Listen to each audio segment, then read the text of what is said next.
Assalamualaikum warahmatullahi wabarakatuh. Bismillahirrahmanirrahim.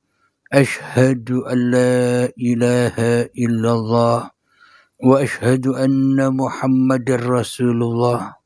Allahumma salli ala Sayyidina Muhammad wa ala ali Sayyidina Muhammad.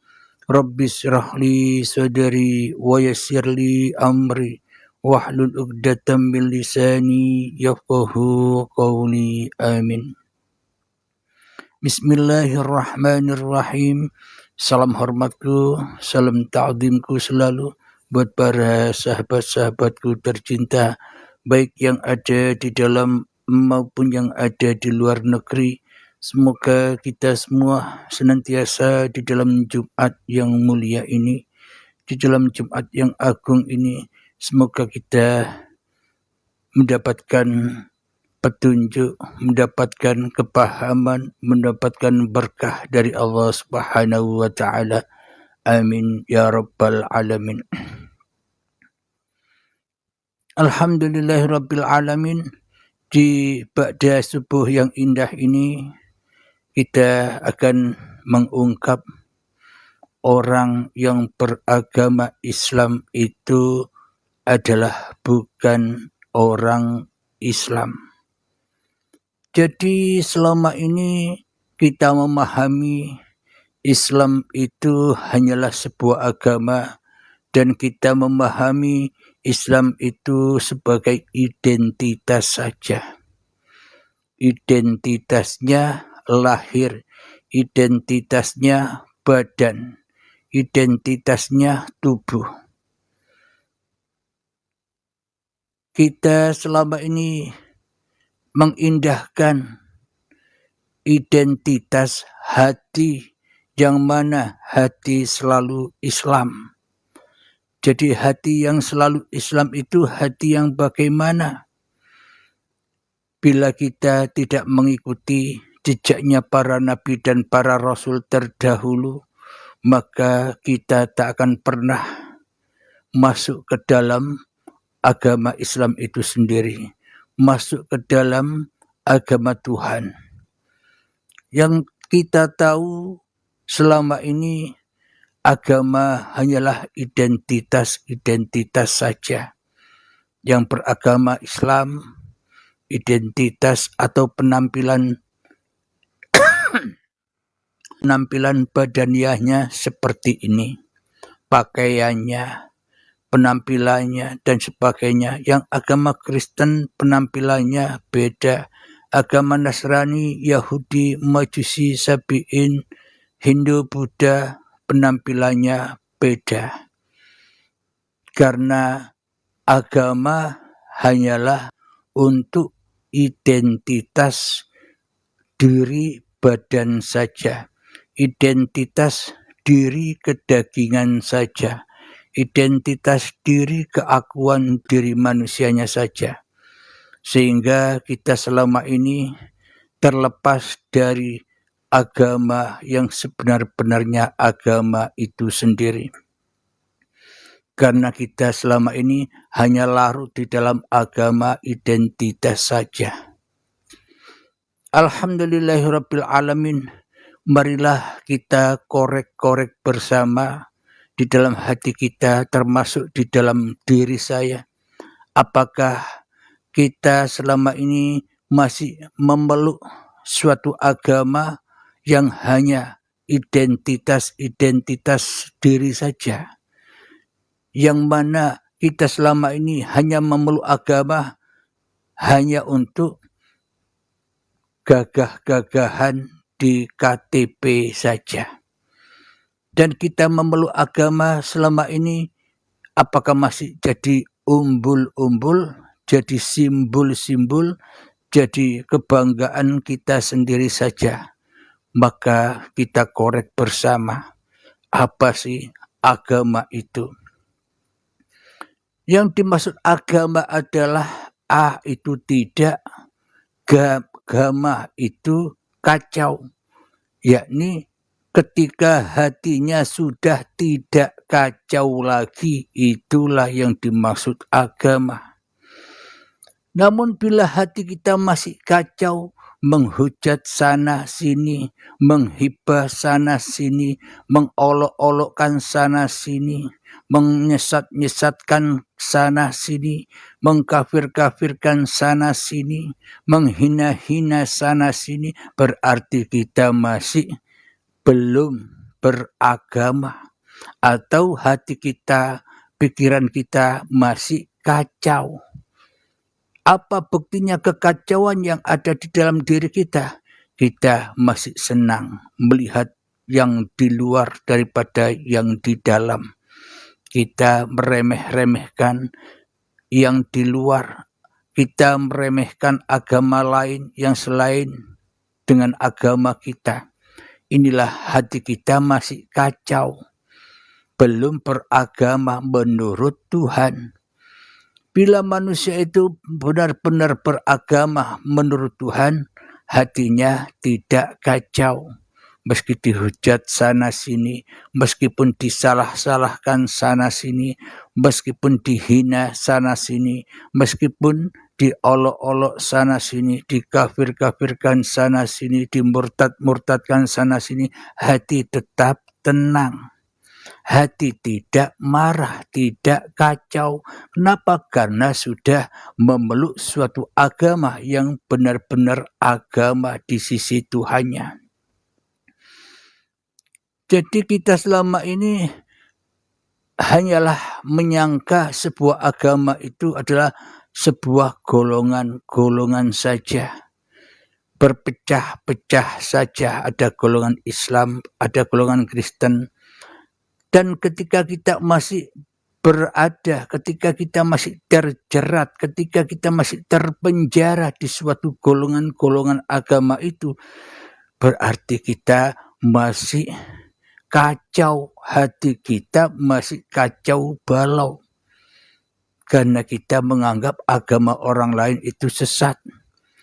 Karena kita menganggap bila bukan beragama seperti agama yang kita peluk, maka semuanya kafir, semuanya sesat. Ya inilah yang dimaksud kita selama ini masih kacau, pikiran hati kita masih kacau, tidak tenang. Karena sebuah agama itu menenangkan hati, tidak kacaukan hati dengan hal-hal yang di luar diri kita. Alhamdulillahirabbil alamin. Jadi selama ini juga termasuk saya hanya beragama agama yang kacau. Islam tapi tidak Islam.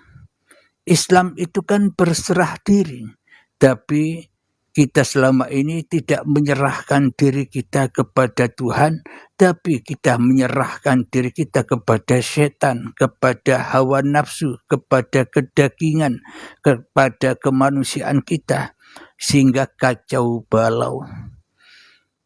Ketika kita melihat perdebatan-perdebatan antara Kristen dan Islam, kita panas, kita membalas menghujat, membalas mengolok.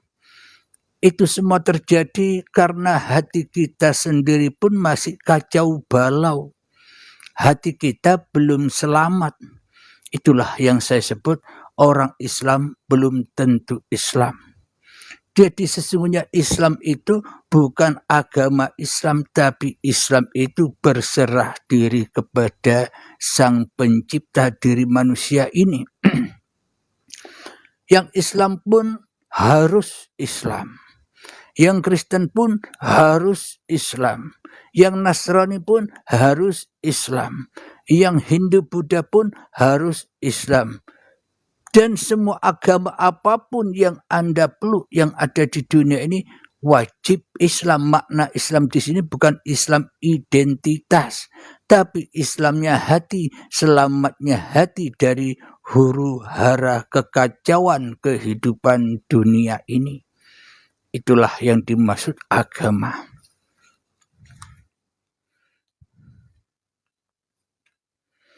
Kita buka di dalam surat Al-Imran yakni ayat yang ke-18.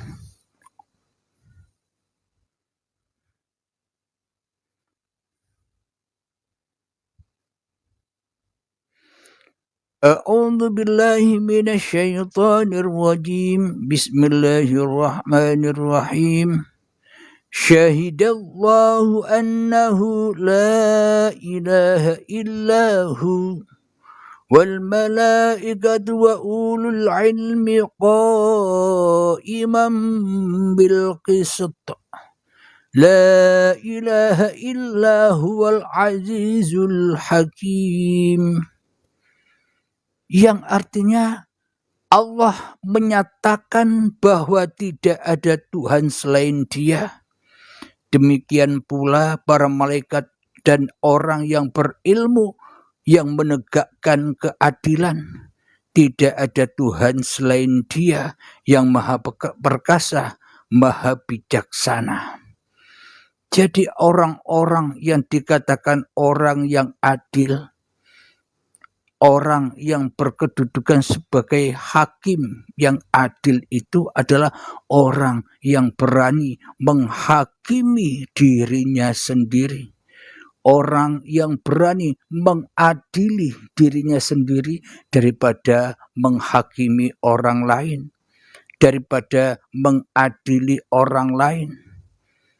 Jadi dikatakan oleh Sang Pencipta, oleh Tuhan, oleh Allah, oleh Gusti dan sebagainya, orang-orang yang adil itu orang-orang yang mengadili, orang-orang yang sudah menegakkan keadilan di dalam hatinya, yang menjadi hakim untuk mengadili dirinya sendiri, mengadili hawa nafsunya sendiri, mengadili kedagingannya sendiri. Inilah datangnya Isa atau datangnya Juru Selamat atau datangnya Imam Mahdi yang ada pada tiap-tiap diri manusia.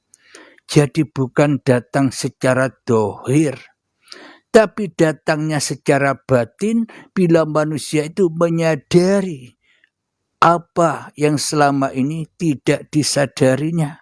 Beragama hanyalah agama identitas saja. Jadi agama yang lurus itu adalah seperti agamanya para nabi dan para rasul, yakni berserah diri kepada Tuhannya. Sehingga setelah berserah diri kepada Tuhannya, hatinya sudah tidak kacau lagi. Hatinya sudah tenang, hatinya sudah enjoy saja. Itulah agama itu.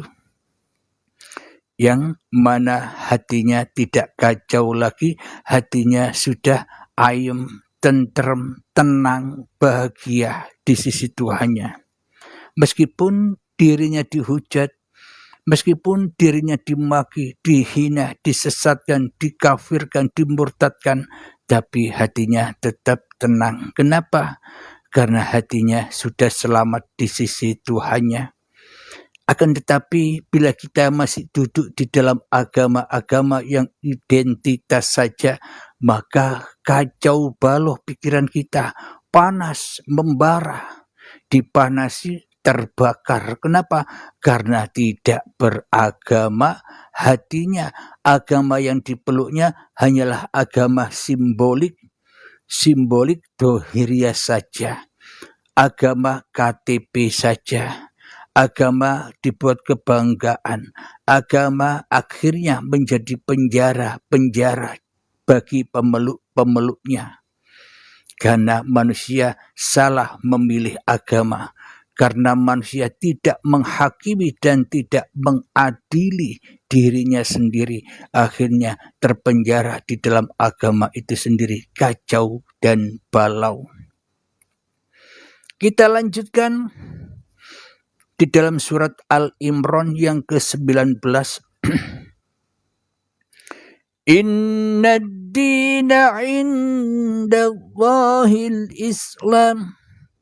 وَمَا اخْتَلَفَ الَّذِينَ أُوتُوا الْكِتَابَ إِلَّا مِنْ بَعْدِ مَا جَاءَهُمُ الْعِلْمُ بَغْيًا بَيْنَهُمْ وَمَنْ يَكْفُرْ بِآيَاتِ اللَّهِ فَإِنَّ اللَّهَ سَرِيعُ الْحِسَابِ, yang artinya sesungguhnya agama di sisi Allah ialah Islam.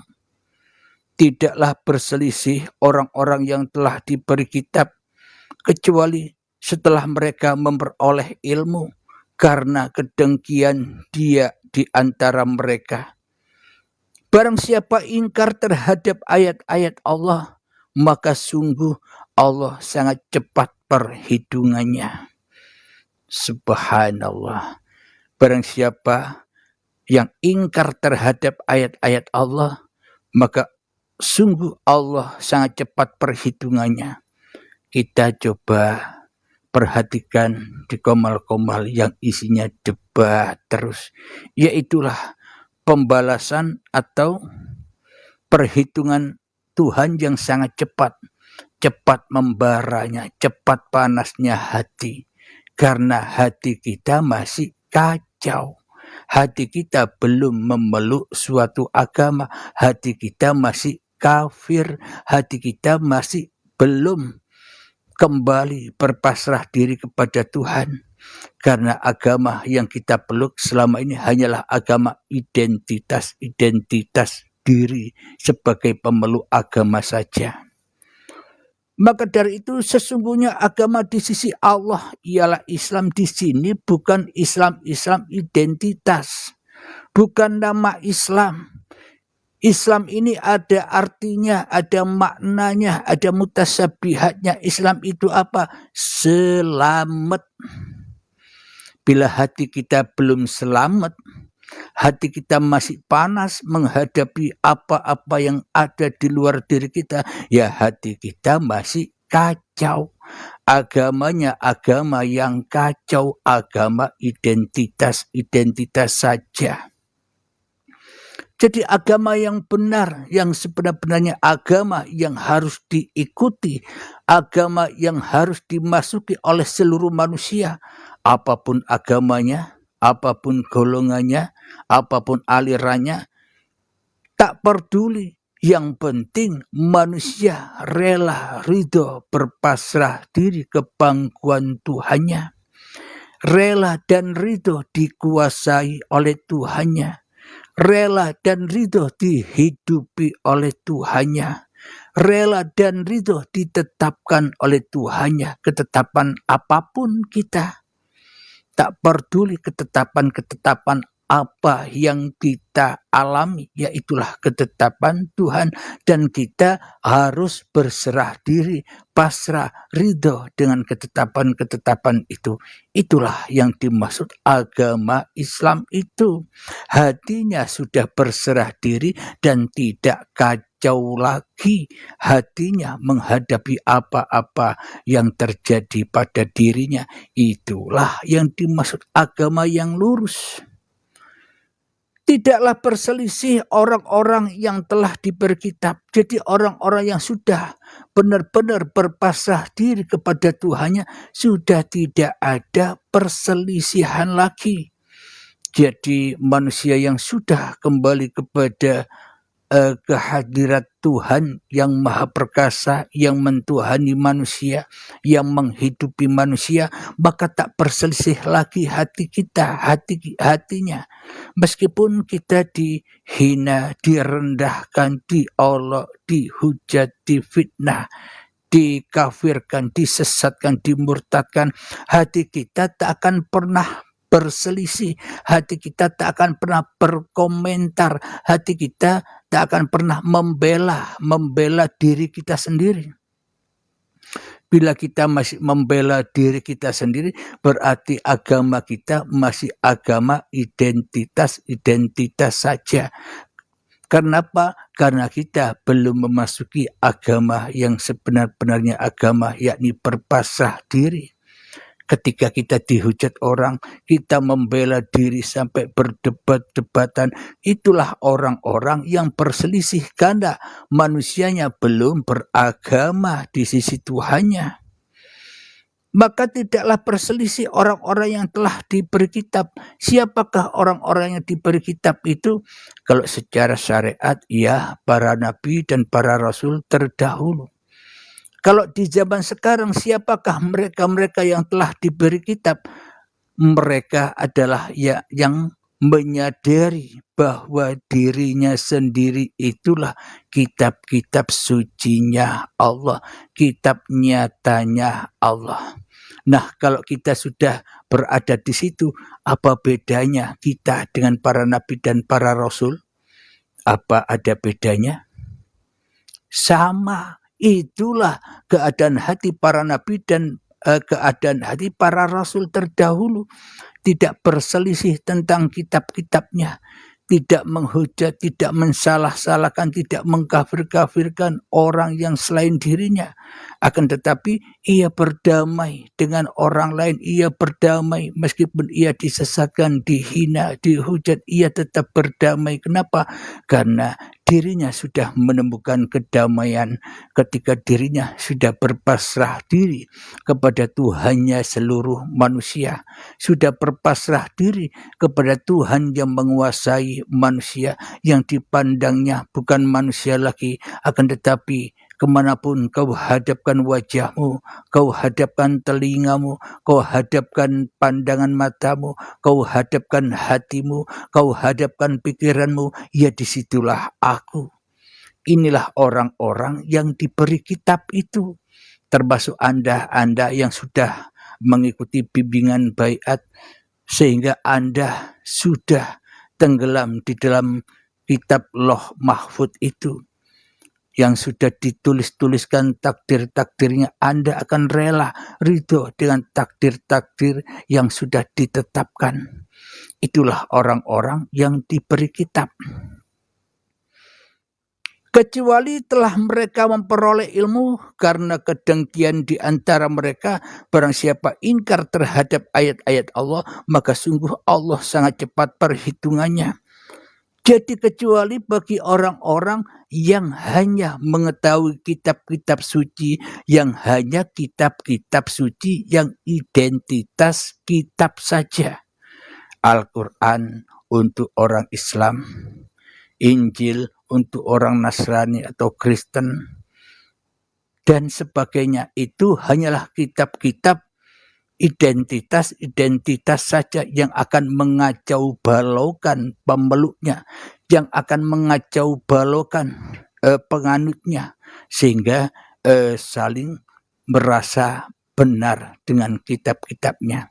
Karena manusianya tidak mau, manusianya masih buta membaca kitab dirinya sendiri. Karena setiap manusia diberikan kitab oleh Tuhannya. Apa kitab-kitab manusia? Segala takdir yang terjadi pada tiap-tiap diri manusia kita, itulah kitab-kitabnya Allah itu. Maka bila manusia memahami kitab-kitabnya sendiri, maka ia takkan pernah mengusik kitab orang lain. Bila manusia memahami keimanannya sendiri, maka ia tak akan pernah sanggup mengotak-atik iman orang lain. Kenapa kok bisa jadi begitu? Karena hatinya sudah memasuki agama yang lurus, agama yang sebenar-benarnya agama. Apa itu agama? Ketika hatinya, pikirannya sudah tidak kacau balau lagi. Hatinya sudah tenang, tentram bersama Tuhannya, karena apa yang dipandangnya, apa yang dilihatnya, apa yang didengarnya, apa yang dipikirkannya, apa yang dirasakannya, semua itu miliknya jiwa. Jadi tak ada perdebatan, tak ada perbedaan lagi, tidak saling berselisih lagi. Marilah kita pandang diri kita. Apabila di dalam hati kita masih ada perselisihan, masih ada perbedaan antara Anda, antara kita dengan orang lain, itu tandanya kita masih belum memeluk Islam, masih memeluk Islam yang identitas saja, ya panas terus. Panas ketika dihujat keislamannya, panas ketika dihinakan keislamannya, panas ketika disesat-sesatkan keislamannya. Kenapa? Karena panasnya masih beragama identitas, bukan agama yang sebenar-benarnya agama.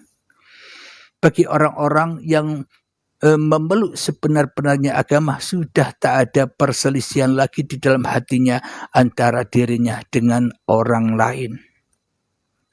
Hatinya sudah tidak kacau. Kenapa? Karena yang ada hanya Tuhannya saja. Dirinya saja sudah tak ada, apalagi orang lain. Bagi mereka yang sudah beragama, kembali memasrahkan dirinya kepada Tuhannya, maka kembali juga manusia-manusia yang dipandangnya kepada Tuhannya. Karena itulah hatinya adem ayem, hatinya enjoy, hatinya tidak berselisih lagi. Ngalah. Kenapa kok ngalah? Meliputi seluruh manusia. Jadi bila manusia mengenal dirinya, pasti ia akan mengenal seluruh manusia. Namun bagi manusia yang tidak mengenal dirinya, pasti ia tidak mengenal manusia yang lainnya.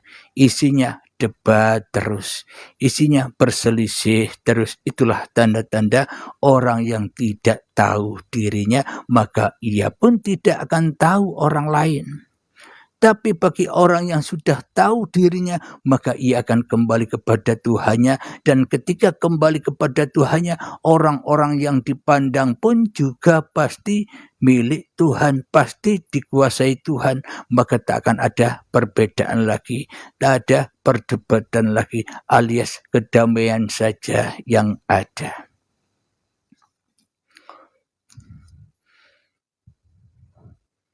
Kita lanjutkan surat Al-Imran ayat yang ke-20. Fa in hajjuka faqul aslamtu wajhiya lillahi wa man ittaba'an wa qul lil ladzina utul kitaba wal ummiyina aslamtum wa in aslamu faqad ihtadaw wa in tawallaw fa innama 'alaikal balagh wallahu basirum bil 'ibad. Yang artinya, kemudian jika mereka membantah engkau, dalam kurung Muhammad, katakanlah, aku berserah diri kepada Allah, dan demikian pula orang-orang yang mengikutiku.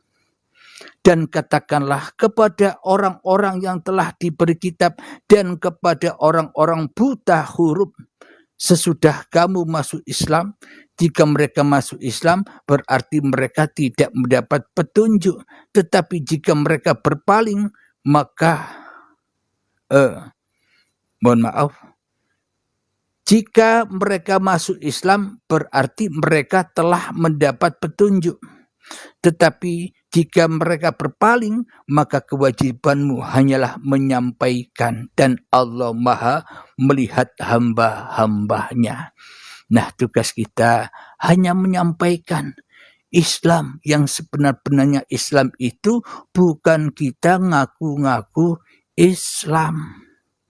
Islam yang sebenar-benarnya Islam itu bukan kita hanya mengucapkan kalimat 2 syahadat.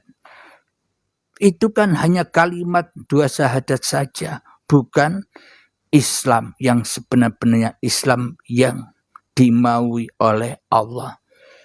Percuma dan tak bergun kita beridentitas agama Islam, tapi hatinya masih kacau balau panas. Kenapa? Karena tidak menyerahkan dirinya kepada Tuhannya. Karena belum Islam di sisi Allah, masih kafir. Kemudian jika mereka membantah engkau, dalam kurung Muhammad, katakanlah engkau berserah diri kepada Allah dan demikian pula orang-orang yang mengikutiku. Nah, jadi Nabi Muhammad hadir di muka bumi ini, Nabi Isa hadir di muka bumi ini, nabi-nabi dan para rasul yang lain hadir di muka ini sebagai contoh di muka bumi ini, sebagai contoh suri tauladan agar manusia mempersembahkan dirinya, agar manusia menyerahkan dirinya kepada Tuhannya. Itulah Islam. Jadi para nabi dan para rasul itu agama hatinya Islam. Apa Islam itu? Menyerahkan dirinya kepada Tuhannya. Dan mereka semua sudah mencontohkan hal yang seperti itu di dalam Al-Quran ini, di dalam kitab apapun. Bahwa orang-orang yang terdahulu itu sebagai suri tauladan contoh agar kita mengikuti jalannya. Jadi orang-orang yang terdahulu itu jangan dikultus-kultuskan, jangan dimulia-muliakan, sehingga kita salah di dalam beriman, salah di dalam beragama, karena hati kita mengkultus-kultuskan orang-orang, nabi-nabi, rasul-rasul zaman dulu. Yang Islam mengkultuskan Nabi Muhammad, orang yang paling agung. Yang agama Nasrani mengkultuskan Isa adalah orang yang teragung. Karena kita masuk di dalam agama-agama pengkultusan saja, maka itulah sehingga manusia bercerai-berai, bergolong-golongan, berkotak-kotak, sehingga saling berselisih, sehingga merasa paling benar, padahal salah semua.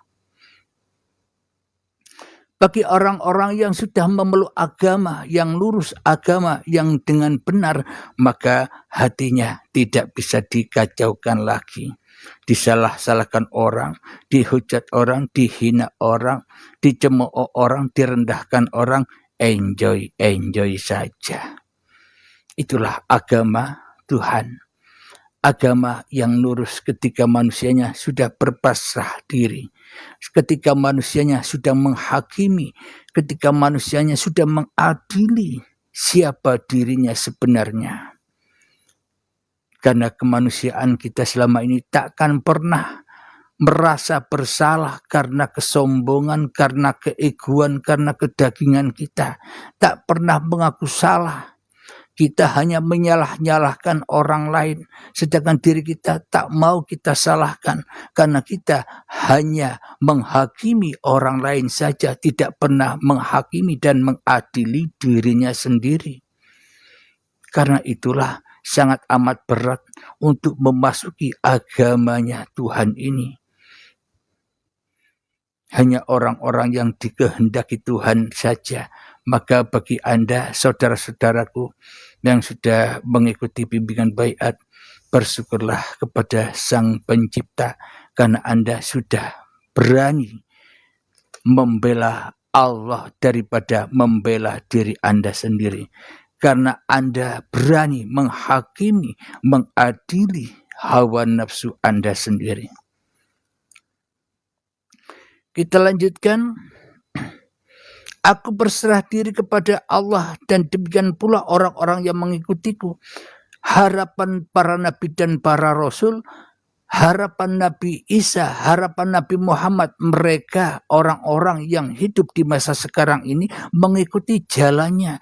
Karena jalannya Nabi Muhammad, jalannya Nabi Isa, jalannya Nabi Musa, jalannya Nabi Ibrahim itu jalan kebenaran.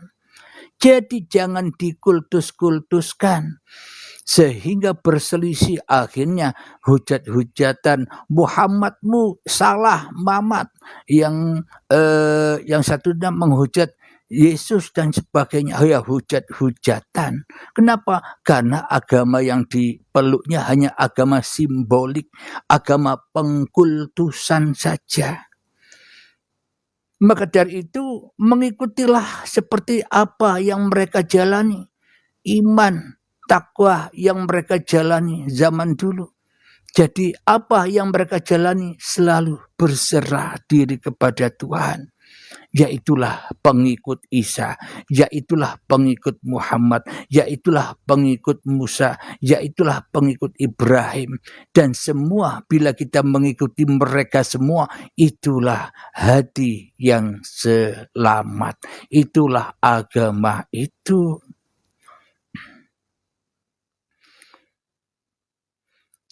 Dan katakanlah kepada orang-orang yang telah diberi kitab dan kepada orang-orang buta huruf, kita selama ini adalah buta akan diri kita, buta akan kewujudan kita, buta akan hidup kita.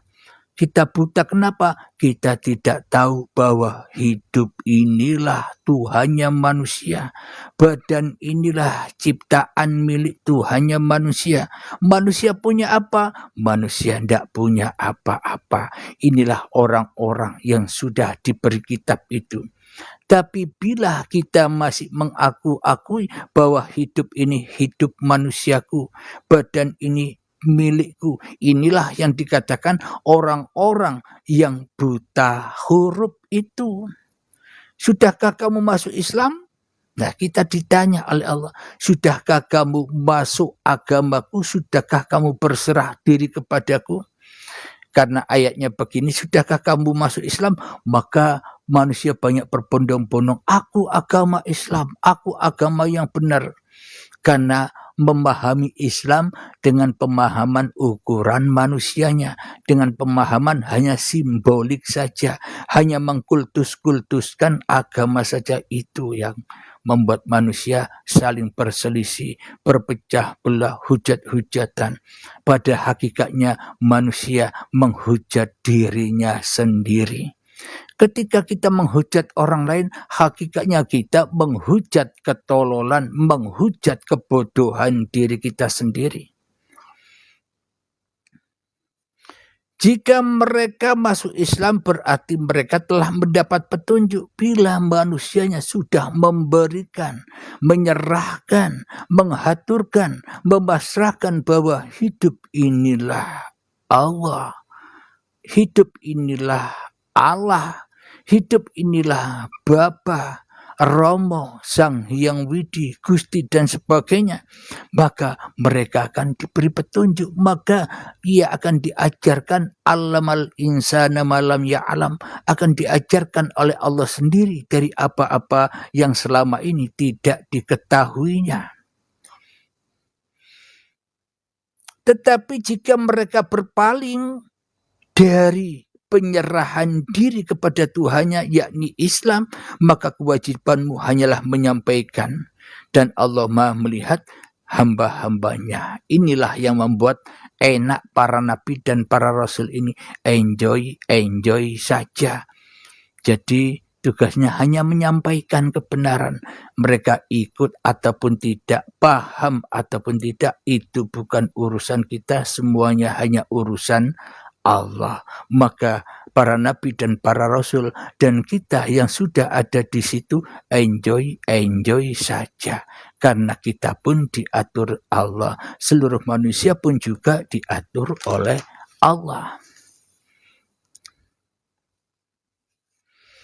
Jadi orang-orang yang ingkar kepada Allah itu adalah orang-orang yang membunuh para nabi dan rasul. Maknanya bukan membunuh dengan membunuh seperti syariat. Selama ini karena manusia hanya memahami syariat, akhirnya menyimpulkan, mengartikan makna-makna Al-Quran ini, makna-makna Alkitab ini, makna-makna kitab-kitab terdahulu ini dengan semaunya gue, dengan pemahaman ukuran manusianya sendiri. Kenapa? Karena salah memahami kitab-kitabnya sendiri. Sehingga seolah-olah semua kitab itu diartikan secara kemanusiaannya, ukuran kemanusiaannya, syariat manusianya. Dan seolah-olah yang dimaksud membunuh para nabi itu adalah mengingkari bukan membunuh secara syariat, mengingkari perjalanan-perjalanan Isa, mengingkari perjalanan-perjalanan Muhammad, mengingkari perjalanan-perjalanan Musa dan Nabi Ibrahim dan sebagainya, tidak mengikuti perjalanan mereka. Inilah yang dimaksud membunuh para nabi, bukan membunuh seperti apa yang kita pahami, bro. Kita tidak mengikuti atau kita tidak mencontoh perjalanan para nabi, itu sama saja kita membunuh para nabi. Kenapa? Karena kita tidak rela dan tidak ridho menyerahkan hidup kita, menyerahkan badan kita kepada Allah. Karena kita merasa punya hidup dan kita merasa punya badan, hingga kita akhirnya menyerupai Allah, jadi Allah dewe-dewe, jadi Tuhan dewe-dewe. Karena telah membunuh para nabi dan para rasul, akhirnya jadi raja setan. Kita lanjutkan surat Al-Imran-nya ayat yang ke-21. Innalladzina yakfuruna biayatillahi wa yaqtuluna an-nabiyyina bighairi haqq wa yaqtuluna alladzina ya'muruna bil qisti minan nas fabashshirhum bi'adzabin alim. Yang artinya sesungguhnya orang-orang yang mengingkari ayat-ayat Allah dan membunuh para nabi tanpa hak atau alasan yang benar, dan membunuh orang-orang yang menyuruh manusia berbuat adil, sampaikanlah kepada mereka kabar gembira, yaitu azab yang pedih. Bagi orang-orang yang membunuhi para nabi, maknanya bagi orang-orang yang tidak mengikuti perjalanan para nabi dan perjalanan para rasul yang terdahulu, tidak mengikuti imannya yang seperti mereka, tidak mengikuti hati yang seperti mereka, itu sama halnya kita membunuhi para nabi dan para rasul. Jadi setelah kita membunuhi para nabi dan para rasul, maka Allah bilang, sampaikanlah kepada mereka kabar gembira. Apa itu? Azab yang pedih. Hati kita kacau balau. Karena kita tidak memasuki agama seperti agamanya para nabi dan para rasul, yakni berserah diri. Kita lanjutkan Al-Imran ayat yang ke-22. Ulaika alladhina habitat a'maluhum fid dunya wal akhirah wa ma lahum min nasirin. Yang artinya mereka itulah orang-orang yang sia-sia pekerjaannya di dunia dan di akhirat, dan mereka tidak memperoleh pertolongan. Inilah azab itu. Jadi kita berbuat apapun ya sia-sia. Berbuat baik sia-sia, berbuat menurut perintah agamanya masing-masing ya sia-sia. Kenapa? Karena ia tidak memasuki agama yang sebenar-benarnya agama, yakni berpasrah diri hatinya. Tidak mengikuti agama yang dipeluk oleh hatinya para nabi dan rasul. Mereka mengadakan agama-agamanya sendiri. Mereka mengadakan identitas dirinya sendiri. Ya itulah azab yang pedih dan tidak akan memperoleh pertolongan. Maknanya apa? Hatinya takkan pernah berdamai. Hatinya takkan pernah tenang. Hatinya selalu panas, dibakar tiap detik per detik. Dibakar dengan dunia, dibakar dengan keegoannya, dibakar dengan kesombongannya, dibakar dengan ketamakannya kepada dunia, dibakar dengan angan-angannya, dibakar dengan ilmu amalnya dan sebagainya. Inilah hidup yang sia-sia karena kita merasa hidup hidup sendiri. Ya itulah orang-orang yang celaka atau sia-sia kehidupannya di dunia ini dan di akhirat. Alhamdulillahirabbil alamin. Kita lanjutkan kembali tetap di surat Al-Imran, yakni di ayat yang ke-45.